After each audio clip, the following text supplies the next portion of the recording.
ka-chismis trend, welcome back to my YouTube channel. Maagang sinelebrate ng aktor na si Daniel Padilla ang kanyang kaarawan kung saan pinagdiriwang ito ni Daniel kasama ang mga ulila. At may cancer na bata sa isang foundation.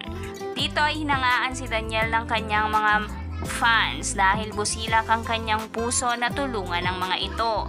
Samantala, inaabangan naman ng Katniel fans ang pagbati ng actress na si Kathryn Bernardo sa darating na kaarawan ni DJ.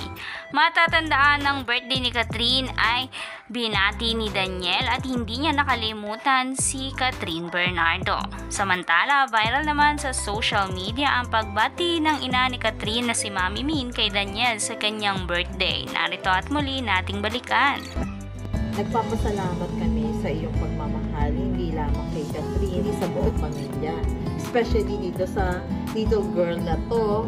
After nagsisilbi kang father figure sa kanya, the absence of her father, nandyan ka at nakikita namin kung gaano mo naman siya sinusuportahan at minamahal. Again, always take care and happy birthday again, DJ.